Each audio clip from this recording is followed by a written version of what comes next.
Salam sejahtera Malaysia, denyut nadi suara rakyat bergema di channel ini. Jangan lupa tekan butang subscribe, like dan share. Malaysia kita punya, cintai Malaysiaku, kita jaga kita.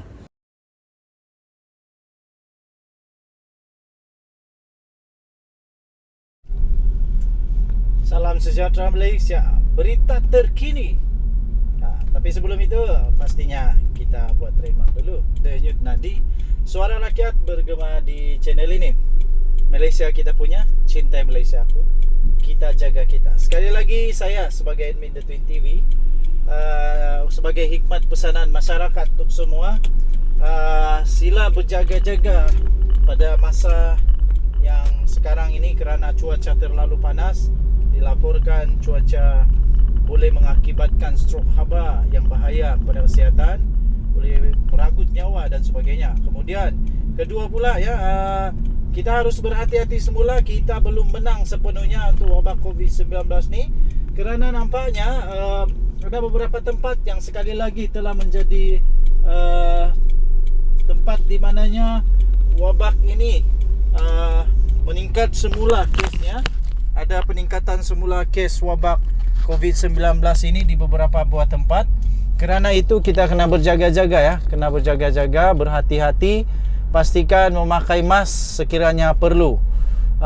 Bila berada di tempat yang ramai orang, pastikan pakai mask. Jangan sampai bahaya pula. Okey, terbaru. Berita terbaru yang baru saja saya baca sebenarnya, tapi sudah lama berita ini. Pengarah syarikat didakwa terima rasuah 15 juta ringgit untuk Hamzah Zainuddin. What? Kalau mengikut tajuk ini, seolah-olah Hamzah Zainuddin ada proksi. Tapi jangan dulu buat keputusan terus. Kita kena baca satu persatu, teliti dengan tepat apakah sebenarnya yang berlaku. Seorang pengarah syarikat bergelar Datuk Seri mengaku tidak bersalah di Mahkamah Session pada hari ini di atas pertuduhan yang meminta dan menerima rasuah, iaitu berjumlah 15 juta ringgit bagi mendapatkan projek milik agensi di bawah Kementerian Dalam Negeri KDN di antara Jun dan Julai 2021. Datuk Seri Sim Cho Tiam, Datuk Seri Sim Cho Tiam yang didakwa itu, walaupun dia tidak mengaku bersalah tapi telah didakwa. Didakwa meminta suapan maksudnya minta rasuah lah. Didakwa telah meminta rasuah berjumlah 15 juta ringgit daripada pengarah urusan Asia Coding Center Sdn Bhd, iaitu Hep Kim Hong melalui Syed Abdul Zafran Syed Ahmad. Ia dikatakan sebagai satu dorongan untuk seorang pegawai badan awam, iaitu Datuk Seri Hamzah Zainuddin yang ketika itu adalah Menteri Dalam Negeri, untuk membantu Asia Coding Center untuk mendapatkan apa-apa projek milik agensi-agensi di bawah KDN. Cho Tiam juga berdepan 3 lagi pertuduhan menerima bagi dirinya suatu suapan, iaitu wang tunai berjumlah 15 juta ringgit daripada individu sama, iaitu HEP, sebagai dorongan untuk Hamzah melakukan perkara serupa, lapor daripada bernama. Perbuatan itu didakwa dilakukan di pejabat SAS Holding dan di kawasan letak kereta di Solaris Dutamas, Jalan Dutamas 1 di sini di antara Jun 2021 dan 30 Julai 2021. Pertuduhan mengikut Seksyen 16-E-B Akta Suruhanjaya Pencegahan Rasuah Malaysia SPRM 2009 yang boleh dihukum di bawah Seksyen 24-1 Akta yang sama yang membawa hukuman penjara maksimum 20 tahun atau nilai suapan atau RM10,000, mana yang lebih tinggi jika sabit kesalahan. Timbalan Pendakwa Raya itu Ahmad Akram Garib berkata, jika mahkamah membenarkan tertuduh diikat jamin, pendakwaan mencadangkan jaminan sebanyak RM1 juta dengan seorang penjamin beserta dengan syarat tambahan, iaitu pasport tertuduh juga diserahkan kepada mahkamah selain melaporkan diri sebulan sekali di pejabat SPRM Kuala Lumpur. Peguam Low Wei Lok yang mewakili tertuduh tidak membantah syarat tambahan dan wang jaminan yang dicadangkan oleh pihak pendakwaan, serta memberitahu mahkamah anak guamnya akan membayar wang jaminan itu hari ini. Hakim Roziana Ayub membenarkan tertuduh diikat jamin RM 1 juta dengan seorang penjamin bagi keempat-empat pertuduhan beserta syarat tambahan dikemukakan pendakwaan selain tertuduh turut disenarai hitam dari keluar negara kecuali dengan kebenaran mahkamah sehingga pelupusan kes. Mahkamah menetapkan 14 Jun untuk sebutan semula kes. Wow, banyak duit dia ni. Dengan ikat jamin RM1 juta pun dapat juga selesaikan. Denyut nadi suara rakyat bergema di channel ini. Bye-bye. Salam sejahtera Malaysia. Denyut nadi suara rakyat bergema di channel ini. Tuan-tuan dan puan-puan yang dihormati sekalian, Polis Diraja Malaysia adalah badan penguatkuasa yang benar-benar sangat penting bagi negara Malaysia. Kerana itu kita selalu mengharapkan yang terbaik daripada PDRM. Dan PDRM, Polis Diraja Malaysia, sebenarnya antara yang terbaik di dunia tau. Jadi kita berbangga dengan mereka dan kita doakan semoga mereka dapat melakukan kerja mereka dengan terbaik.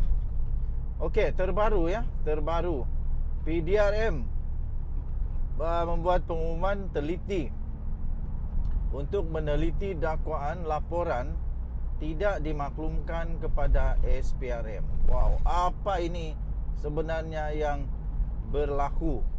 Apakah yang sebenarnya berlaku sehingga Polis Diraja Malaysia membuat pengumuman ini? Polis Diraja Malaysia PDRM sedang meneliti laporan salah laku pegawai dan anggotanya yang dikatakan tidak diambil tindakan seperti yang didedahkan oleh Suruhanjaya Pencegahan Rasuah Malaysia SPRM baru-baru ini. Wow, ini mengejutkan. Dan inilah yang terbaik dilakukan oleh PDRM, iaitu untuk meneliti laporan itu supaya anggota yang sepatutnya disiasat harus disiasat.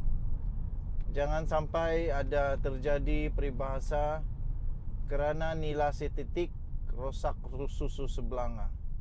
Kerana beberapa kerat manusia yang merosak nama organisasi, nama baik PDRM, akhirnya seluruh dunia, seluruh Malaysia menganggap semua sama saja. Tapi tidak. Ramai lagi yang baik. Ketua Polis Negara sendiri, iaitu Tan Sri Aqil Sani Abdullah Sani, berkata Jabatan Integriti dan Pemantauan Standard JIPS Bukit Aman telah menyediakan laporan lengkap berkaitan dengan isu berkenaan. Kata Ketua Polis Negara itu, dia berkata dalam kenyataan itu, pada masa sama kita sedang meneliti mana satu laporan yang dikatakan kita tidak maklumkan kepada SPRM untuk tindakan yang patut diambil terhadap mereka yang terlibat. Katanya, saya ingin memberi jaminan bahawa PDRM tidak akan pernah berkompromi atau leka, malah tetap akan memberikan kerjasama erat dengan setiap agensi. Inilah yang terbaik, ya, supaya penjahat-penjahat di Malaysia ini tidak menyalahgunakan pegawai-pegawai atau anggota-anggota penguatkuasa yang ada di Malaysia untuk menyembunyikan aktiviti yang salah di sisi undang-undang negara Malaysia. Yang jijik ini, merosak bangsa dan negara. Okey, jadi tahniah diucapkan kepada Ketua Polis Negara, tahniah diucapkan kepada Polis Negara Malaysia PDRM yang bertekad untuk memastikan bahawa benda ni dapat ditangani dengan betul. Denyut nadi suara rakyat bergema di channel ini. Jangan lupa tekan butang subscribe, like dan share. Malaysia kita punya. Cintai Malaysia aku, kita jaga kita. Kita jumpa lagi. Bye-bye.